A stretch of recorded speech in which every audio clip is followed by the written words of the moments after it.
Texto áureo se encontra em Efésios, capítulo de número 1, versículo de número 17, que diz assim: para que o Deus de nosso Senhor Jesus Cristo, o Pai da glória, vos dê em seu conhecimento o espírito de sabedoria e de revelação. Verdade prática: a vocação do crente inclui a herança de preciosas riquezas conferidas aos eleitos pela grandeza do poder de Deus. A leitura bíblica em classe se encontra em Efésios, capítulo de número 1, do versículo de número 15 ao versículo de número 23. Efésios, capítulo de número 1, versículo de número 15 ao versículo de número 23. Que diz assim: pelo que, ouvindo eu também a fé que entre vós há no Senhor Jesus, e o vosso amor para com todos os santos, não cesso de dar graças a Deus por vós, lembrando-me de vós nas minhas orações, para que o Deus de nosso Senhor Jesus Cristo, o Pai da glória, vos dê em seu conhecimento o espírito de sabedoria e de revelação, tendo iluminado os olhos do vosso entendimento, para que saibais qual seja a esperança da sua vocação, e quais as riquezas da glória da sua herança nos santos, e qual a excelente grandeza do seu poder sobre nós, os que cremos, segundo a operação da força do seu poder, que manifestou em Cristo, ressuscitando dos mortos e pondo à sua direita nos céus, acima de todo principado e poder e potestade, e domínio e de todo nome que se nomeia, não só neste século, mas também no vindouro. E sujeitou todas as coisas a seus pés, e sobre todas as coisas o constituiu como cabeça da igreja, que é o seu corpo, a plenitude daquele que cumpre tudo em todos. Amém? Amém? Sente glorificando a Deus. Louvado seja Deus.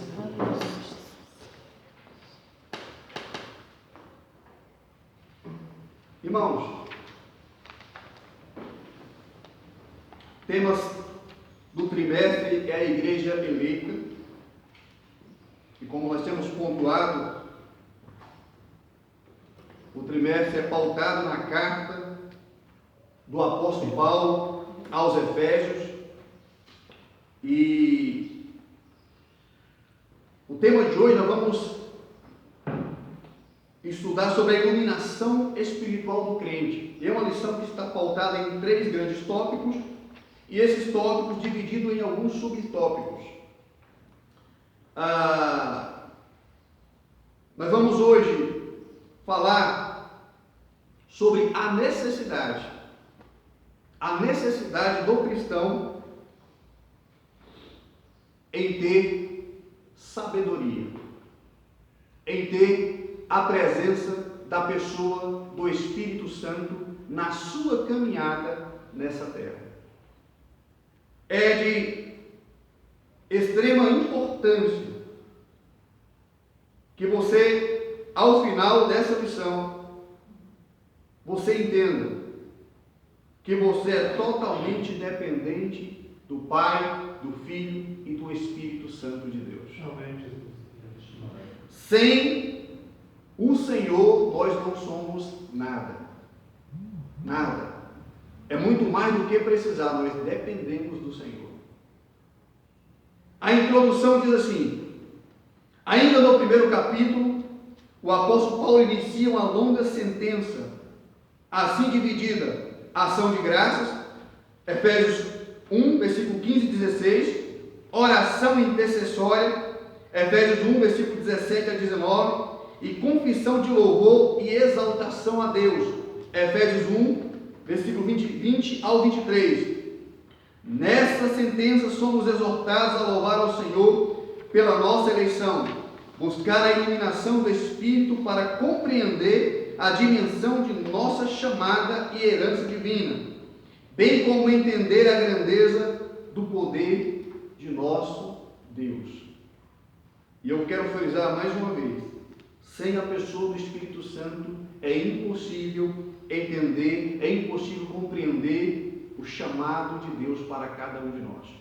É impossível compreender ou entender a grandeza do poder de Deus sem a pessoa do Espírito Santo de Deus.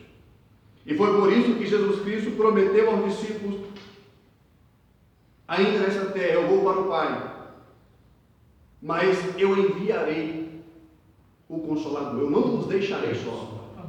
Porque Jesus sabia da necessidade dos discípulos ali, dos apóstolos ali, e dos demais que viriam a serem convencidos pelo Espírito Santo, através do Evangelho, no decorrer dos séculos. Jesus sabia da necessidade que nós temos da pessoa do Espírito Santo de Deus.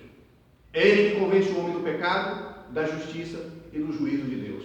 É o Espírito Santo que nos faz entender verdadeiramente a obra redentora executada por Cristo Jesus na cruz do Calvário por cada um de nós. Então é uma pessoa fundamental para a nossa vida nessa terra e para a nossa eternidade. O Espírito Santo de Deus. Foi aquilo que nós falamos na lição passada. O projeto é do Pai, o Filho executou e o Espírito mantém. O projeto de redenção e salvação da humanidade. Primeiro tópico: a esperança da vocação e as riquezas da glória. O apóstolo ensina que os salvos precisam ser iluminados para compreenderem quais são a esperança da vocação e as riquezas da glória da sua herança, ação de graças e intercessão. O apóstolo se alegra em dar graças a Deus pela vida dos eleitos e por todas as bênçãos espirituais recebidas, tais como a eleição, a predestinação, a filiação e o dom do Espírito Santo. Ele intercede para que seja concedido aos seus leitores o espírito de sabedoria e de revelação. Paulo estava ciente de quão maravilhoso é o Evangelho, mas ao mesmo de quão impossível é alguém perceber a glória dessas boas novas sem ser ensinado por Deus. E aí, Paulo, logo nesse primeiro tópico, ele vai iniciar, logo no primeiro capítulo de Efésios, versículo 15 e 16, ele vai começar a mostrar a sua gratidão a Deus por tudo o que Deus fez pelos irmãos de Efésios, pela igreja de Éfeso, por tudo que Deus conquistou pelos santos em Cristo Jesus. E são heranças, são bênçãos, são riquezas que o ouro e a prata desse mundo são incapazes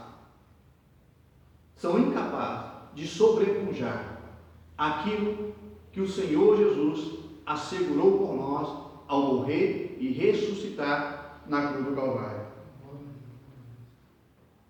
E essa eleição, a escolha de Deus, como nós pontuamos na lição passada, a escolha de Deus para a igreja, escolheu a igreja para salvar a igreja, para predestinar a igreja a uma eternidade santa com Ele, essa escolha vem recheada de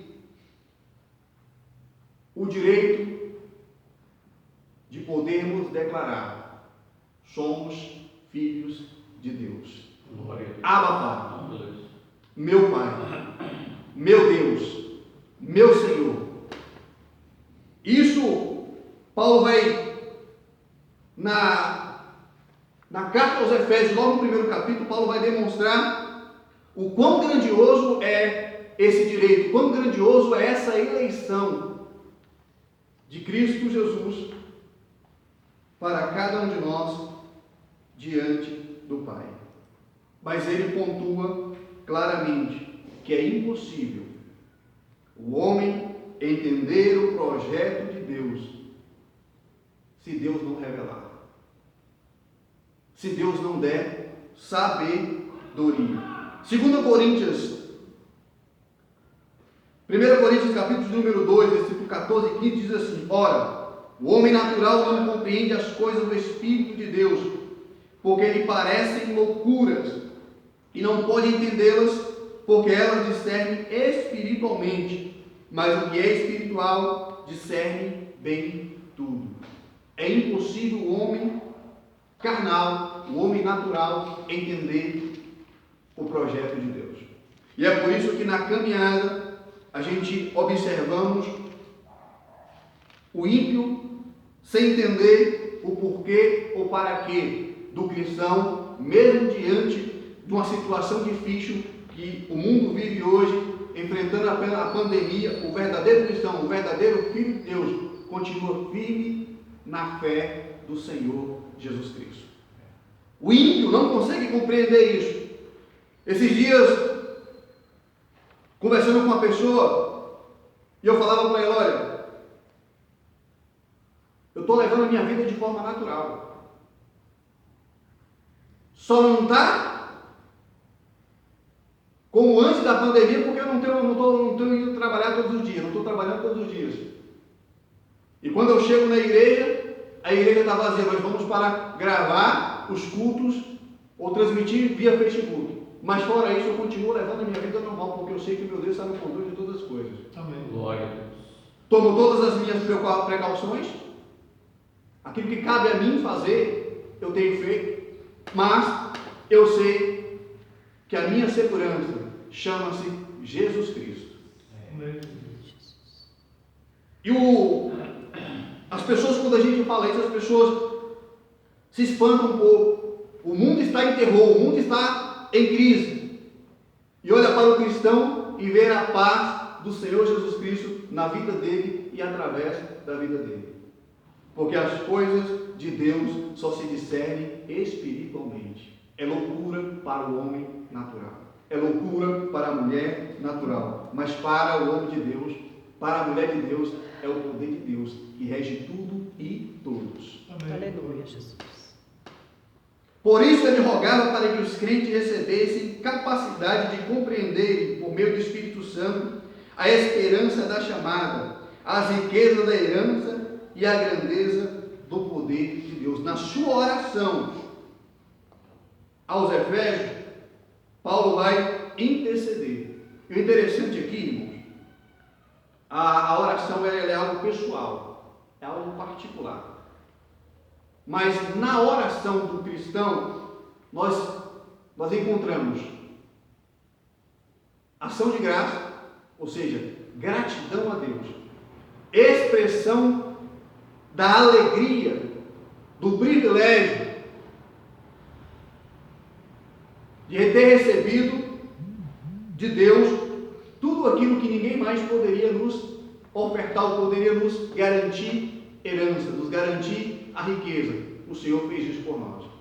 Então, na oração de Paulo aqui aos Efésios, você vê Paulo demonstrando ação de graças a Deus pela vida dos irmãos de Efésios, por tudo que Deus já havia feito por eles. E na oração também encontramos a intercessão. E a intercessão, ela é sempre em favor do outro, do próximo. Essa é a oração do verdadeiro cristão. A oração, ela é pessoal, a oração é pessoal? Sim. É o seu particular com Deus. Mas na sua oração tem que estar envolto nesses princípios. Oração por você, ação de graça e intercessão pelo próximo. Quando Jesus, em Mateus capítulo 6, a partir do versículo 9, sobre o pedido dos discípulos, ele vai ensinar os discípulos a orar, Jesus vai trazer aquela oração universal. E na oração universal nós encontramos todos esses princípios. Exaltação a Deus, oração particular, pessoal e a intercessão. Porque essa é a oração da igreja do Senhor nessa terra. Vivemos dias difíceis, sim. Temos que interceder por nós, interceder pelos nossos familiares, sim. Mas precisamos também interceder pela humanidade e, ao mesmo tempo, demonstrar o nosso louvor e a nossa gratidão ao nosso Deus. Amém. Independente das circunstâncias, o verdadeiro cristão louva a Deus independente das circunstâncias. Está na prova, ele louva a Deus. Está na bonança, ele louva a Deus. Está enfermo, ele louva a Deus. Está com saúde, ele louva a Deus.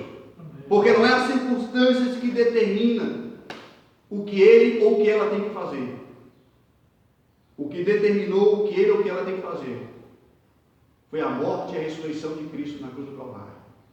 E se você não for um homem e uma mulher grata a Deus por isso, é porque você ainda não foi convencida pelo Espírito Santo de Deus do quanto nós somos devedores do Senhor. E uma dívida que por nós mesmos é incapaz, ou seria incapaz de nós pagarmos. A eternidade será pouco para nós agradecermos a esse Deus.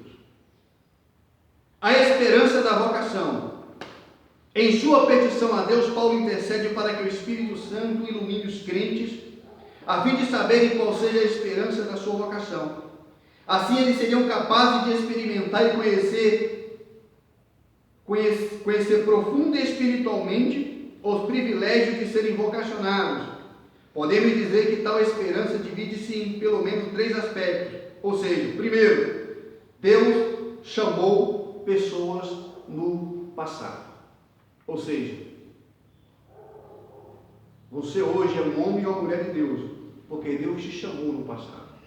Porque Deus te separou no passado. Antes de você nascer, antes de você ser um embrião na barriga da sua mãe, Deus já havia te chamado para esse propósito. Ou seja, uma chamada em que ele teve a iniciativa por meio da eleição em Cristo, do qual fazemos parte. Ou seja, Deus iniciou essa chamada. Deus iniciou o processo de libertação. Deus iniciou o processo de santificação. Deus nos glorificará no grande dia do Senhor Jesus Cristo. Mas quem toma a iniciativa, ou quem tomou a iniciativa, foi o nosso Deus. Nós éramos incapazes de irmos até Ele. Ele veio até nós e nos separou para recebermos o direito de entrarmos na Nova Jerusalém, cantando o hino da vitória. Santo, Santo, Santo, Santo é o Senhor dos Exércitos. Aleluia, Jesus. 2. A chamada abrange serviço e santificação no presente. Ou seja, Deus nos chama no passado, mas nos chama para que no presente nós trabalhemos para Ele. Para que no presente nós sirvamos a Ele, sejamos um exemplo para essa sociedade, sejamos um exemplo para as pessoas em nossa volta, o exemplo de homem e de mulher de Deus, com princípios morais e éticos pautados na palavra de Deus. O verdadeiro homem de Deus, a verdadeira mulher de Deus, não abre mão dos princípios que Deus estabeleceu para que nós vivamos nessa terra. Princípios cristãos, irmãos, são inegociáveis. Não se negocia princípios cristãos. Não se negocia. E você está nessa terra para trabalhar para o reino do Senhor. Aonde ou aonde você estiver, você tem que ser luz para as pessoas em sua volta. As pessoas têm que olhar para você e ver um homem diferente, ver uma mulher diferente. E isso é possível, ser um homem diferente e ser uma mulher diferente, se a pessoa do Espírito Santo estiver em nós. Brilhando na nossa vida e através da nossa vida. Iluminando a nossa caminhada e ao mesmo tempo iluminando a vida das pessoas em nossa volta. Nós precisamos ser luz nessa terra. Isso é chamar-se irrepreensível, viver em comunhão e andar de modo digno. Nós precisamos andar de modo digno. A palavra do cristão é sim, sim, não, não. O que passa disso é procedência maligna, como diz a palavra de Deus. O homem e a mulher de Deus é um homem ou mulher de palavra. É um homem ou mulher firme nos princípios estabelecidos por Cristo nessa terra. 3. A participação gloriosa no futuro, que compreende a vida eterna e a esperança de conhecer Deus face a face. Ei, Deus nos chamou no passado, Deus nos separou, Deus nos elegeu, para que no presente nós vivêssemos uma vida de serviço e de santificação a Ele, para que no futuro nós gozemos do direito de viver aquilo que o olho humano não viu, o ouvido não ouviu e ainda não chegou ao nosso coração. É o que Deus preparou para cada um de nós. E quando eu ouço isso, Paulo falando aos Coríntios, quando eu ouço isso, eu fico muitas das vezes num questionamento interno, e já levei esse questionamento diante de Deus. Senhor, olhos humanos viram carruagem de fogo, mas o Senhor disse que o que o Senhor preparou para nós é bem maior do que isso. Olhos humanos viram o mar se abrir, olhos humanos viram a coluna de fogo, mas o Senhor disse que o que o Senhor preparou para nós é bem maior do que isso. É bem mais glorioso do que isso. Irmãos, vale a pena permanecer fiel a Deus independente das circunstâncias. Com pandemia ou sem pandemia, com quarentena ou sem quarentena, vale a pena permanecer fiel a Deus independente da situação. Nós fomos chamados para isso, para sermos firmes e abundantes no Senhor Jesus Cristo. As riquezas da glória da sua herança. Na oração, o apóstolo pede para os crentes, para que os crentes entendessem as riquezas da glória da sua herança. A expressão sua herança enfatiza que Deus deu aos seus eleitos. Já o termo riqueza refere-se às maravilhosas bênçãos que acompanham o plano da salvação, tais como o perdão dos pecados e a adoção de filhos e as bênçãos que serão desfrutadas do porvir. Como, por exemplo, vermos a Deus, a Cristo e o adorarmos. Sim, no dia aprazado, os fiéis estarão reunidos nas bodas do Cordeiro. Então os salvos tomarão posse da herança, preparada desde a fundação do mundo.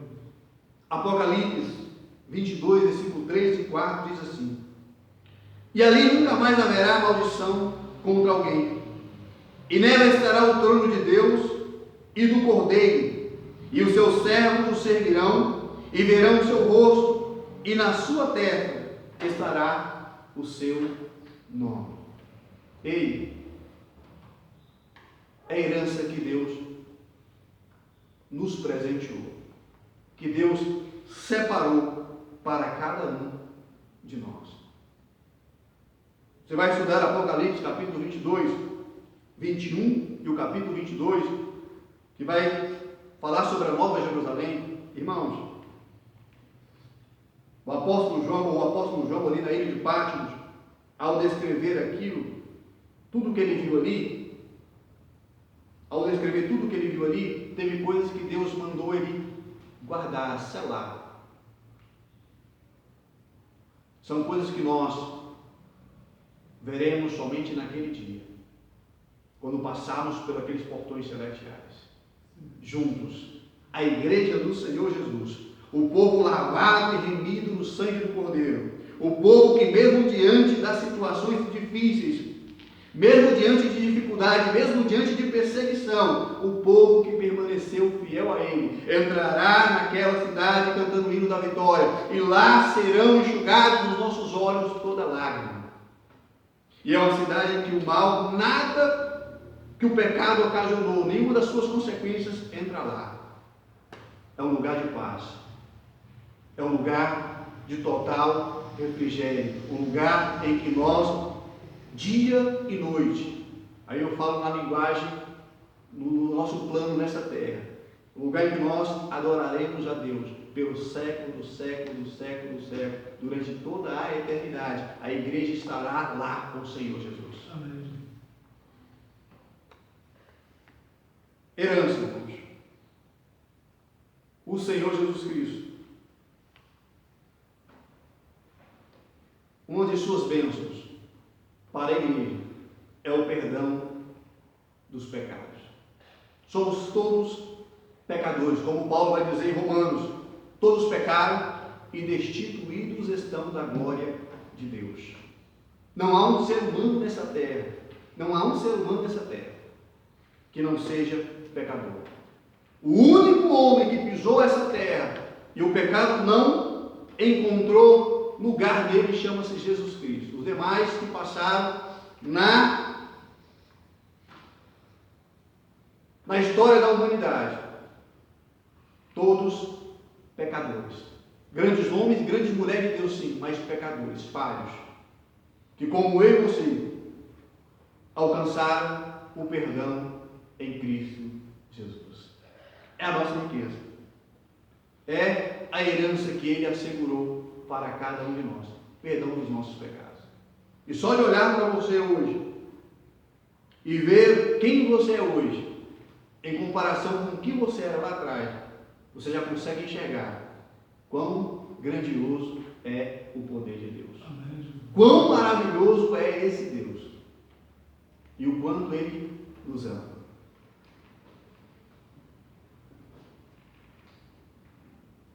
Então, salvos tomarão posse da herança preparada para ele desde a fundação do mundo. Nos aguarda, igreja. Nos aguarda, meu irmão. Nos aguarda essa herança em Cristo Jesus. Sabedoria. Nós carecemos de sabedoria. E o escritor de Provérbios, lá no capítulo de número 9, versículo de número 10, vai dizer que a sabedoria, o temor ao Senhor é o princípio da sabedoria. E é o Espírito Santo de Deus que coloca esse temor no nosso coração ao Pai. E esse temor aqui que a Bíblia diz é muito mais do que ter medo, irmão. Não significa somente ter medo, é muito mais, é reverência, respeito, cuidado, é o carinho, é amor, é adoração a Deus de forma voluntária, de forma natural. Nós, como igreja, precisamos temer a Deus nessa caminhada. É o princípio da sabedoria, o temor ao Senhor. E você que está aí na sua casa, e que está indagando: eu estou precisando de sabedoria, eu preciso de sabedoria. Ei, apóstolo Tiago, capítulo de número 1, versículo de número 5, diz que se você pedir a Deus sabedoria, Ele te dará gratuitamente. Amém. Peça a Deus sabedoria.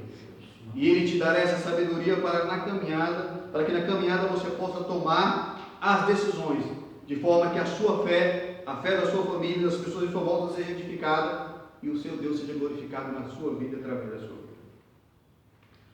2. A sobreexcelente grandeza e força do poder divino. O poder divino é imensurável e nada pode detê-lo.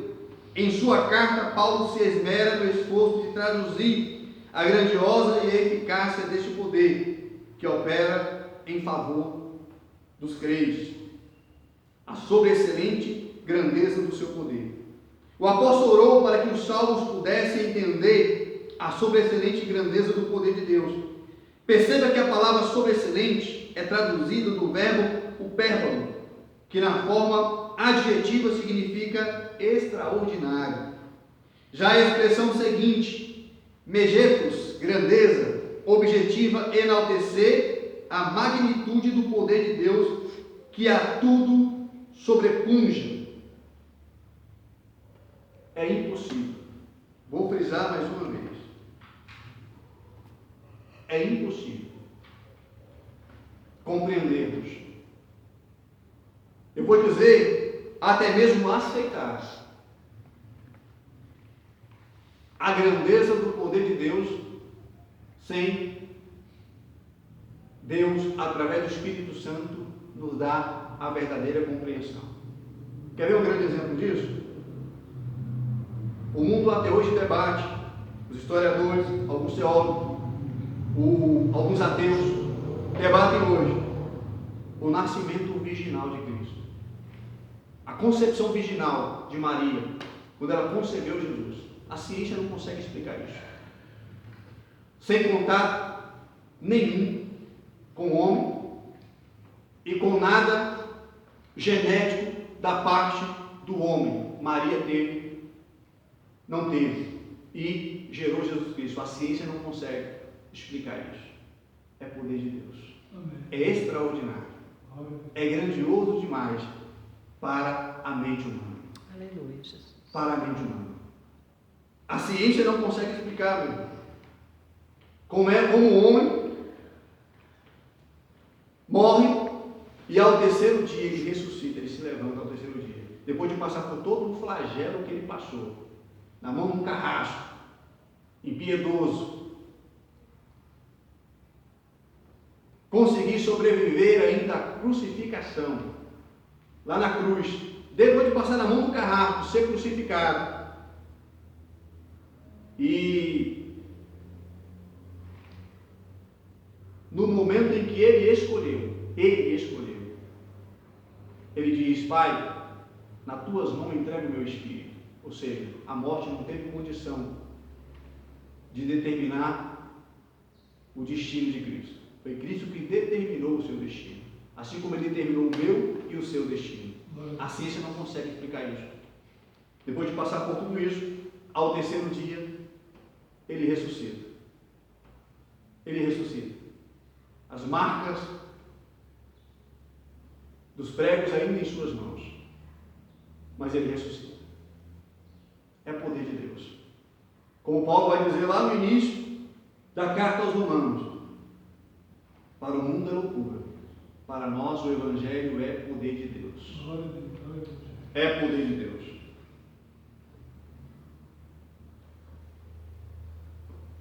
O termo dunamis, aqui traduzido por poder, indica feitos miraculosos que requerem força fora de medida.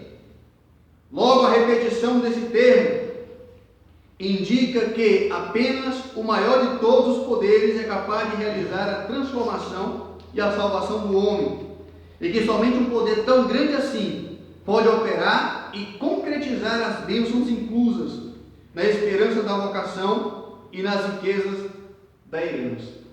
Dunamis, poder de Deus. E a gente vai ver no versículo 19 de Efésios que essa palavra poder lá aparece duas vezes, porque demonstra a grandiosidade do poder de Deus. É o poder sobre os poderes, aquele que domina absolutamente sobre tudo e sobre todos, Deus. Um poder extraordinário que até lá, Atos capítulo de número 8, versículo de número 13, quando Filipe, Deus através de Filipe fazia grandes sinais e maravilhas, vai causar espanto num certo mágico chamado Simão. Ele vai se espantar diante das maravilhas que Deus fazia através da vida de Filipe. Porque o poder de Deus para o homem natural é loucura. Para o homem natural é incompreensível. Mas para o homem e a mulher que tem a mente de Cristo,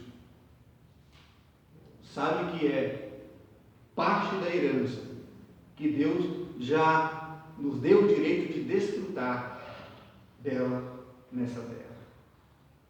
A graça de Deus está sobre a minha vida e sobre a sua vida. Glória a Deus, sem dúvida. A força do poder divino.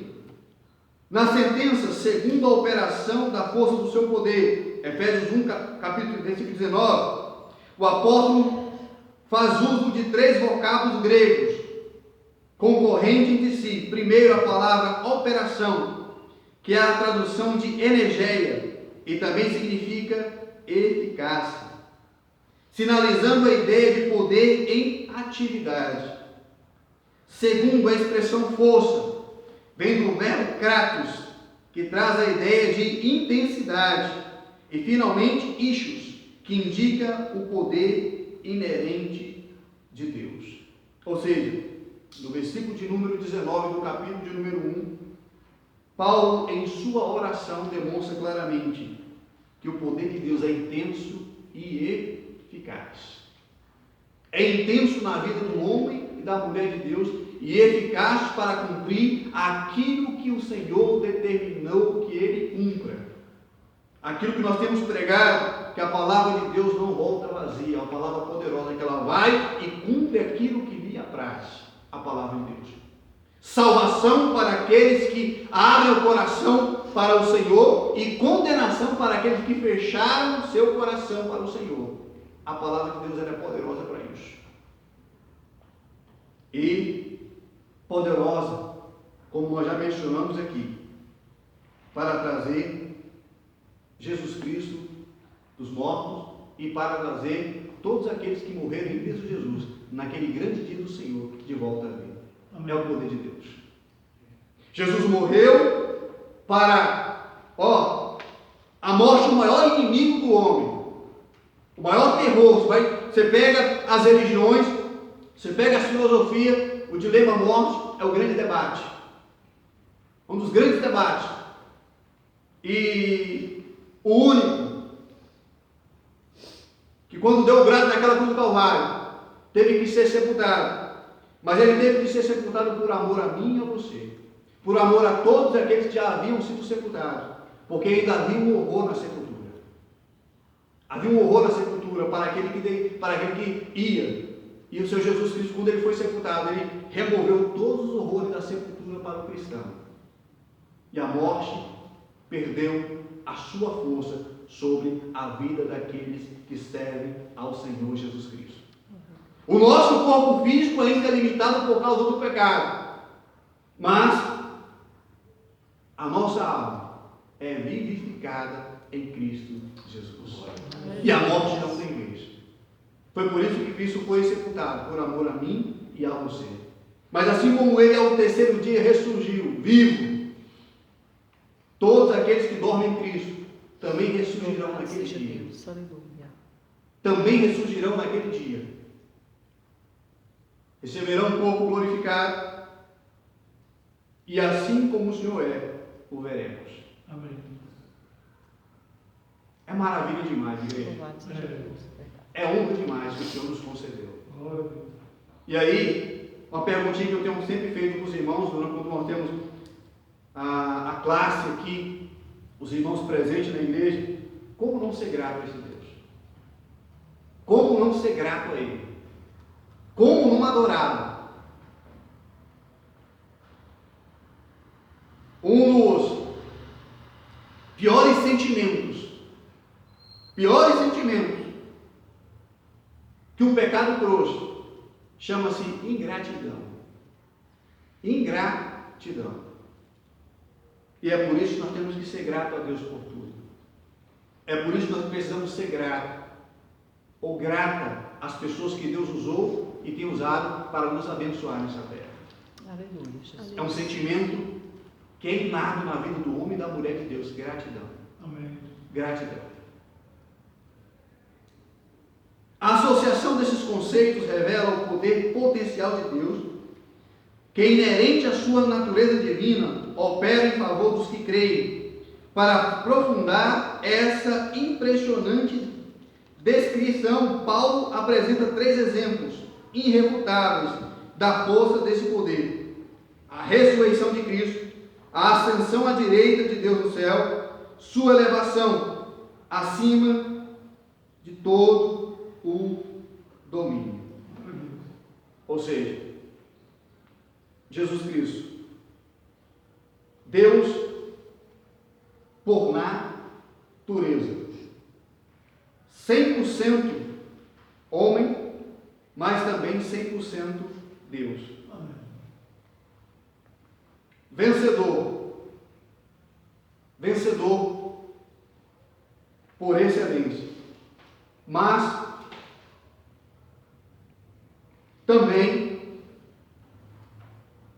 também por conquista. Jesus Cristo conquistou o nome que está acima de todo nome e a sujeição de todo o principado. Mas, presbítero, ele já era Deus, ele já tinha tudo sujeito a ele, sim, como Deus, mas ele também sujeitou como homem. Ele também conquistou como homem. Ele também mostrou que como homem, como ser humano, é preciso ser fiel, é possível ser fiel ao projeto de Deus. É possível vencer o pecado. E ele, nessa possibilidade, nos assegurou esse direito de sermos fortes e mais do que vencedores nele. Glória a Deus. Nele, no Senhor. Amém. Ele nos assegurou esse direito.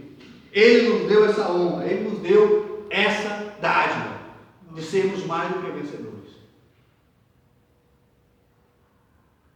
O poder de Deus é intenso e eficaz. Amados, a situação que o mundo passa, tenho falado outras vezes, e não vou deixar de falar hoje, não pegou Deus de surpresa. Deus está no controle de todas as coisas. Deus está no controle de todas as coisas. E Ele é poderoso para trazer a solução no momento em que Ele determinar, no momento em que Ele quiser. Mas enquanto a solução não vem, continue adorando a Deus. Continue servindo a Deus. Continue crendo nesse Deus maravilhoso. Tópico 3. Cristo, nosso exemplo de exaltação. Nesse ponto veremos 3 aspectos da exaltação de Cristo que atestam a grandiosidade do poder de Deus disponível também aos crentes. Nós já demos uma pincelada nessa exaltação, mas nós vamos nos aprofundar um pouquinho mais aqui. Cristo, as primícias dos que dormem. Paulo enfatiza que o poder de Deus se manifestou em Cristo, ressuscitando dos mortos. De fato, o Novo Testamento descreve a ressurreição de Cristo como obra do poder de Deus. Atos, capítulo de número 3, versículo de número 26, diz que Deus ressuscitou ao seu Filho amado Jesus Cristo. O poder de Deus trouxe Cristo de volta à vida. Ou seja, é o poder de Deus que rege tudo nessa terra. Talvez, em alguns momentos, as pessoas leem alguns versículos bíblicos e isolam o versículo bíblico e perdem a verdadeira compreensão. O mundo jaz do maligno. Isso é bíblico. Só que o mundo e o maligno estão na palma das mãos de Deus. Não saíram do controle de Deus. Deus é soberano. Ele é soberano. Ele é soberano. Ao ressurgir dentre os mortos, Cristo foi feito a primícia dos que dormem. Assim sendo, a ressurreição de Jesus é a garantia de que seremos ressuscitados. 1 Coríntios, capítulo de número 15, versículo de número 20 ao 22, diz assim: mas agora Cristo ressuscitou dos mortos e foi feito as primícias do que dormem. Porque assim como a morte veio por um homem, também a ressurreição dos mortos veio por um homem. Porque assim como todos morrem em Adão, assim também todos serão vivificados em Cristo. Todos pecamos em Adão e todos fomos perdoados em Cristo Jesus.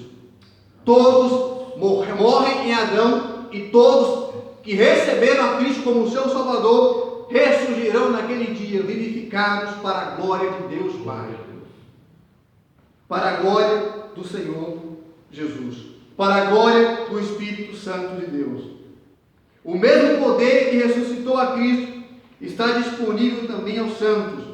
Desse modo, os crentes vencerão a morte e se erguerão gloriosamente de seus sepulcros para reinarem com Cristo eternamente. João 5, versículo 28 e 29 diz assim: não vos maravilheis disso, porque vem a hora em que todos os que estão no sepulcro ouvirão a sua voz, e os que fizeram bem sairão para a ressurreição da vida, e os que fizeram mal para a ressurreição da condenação.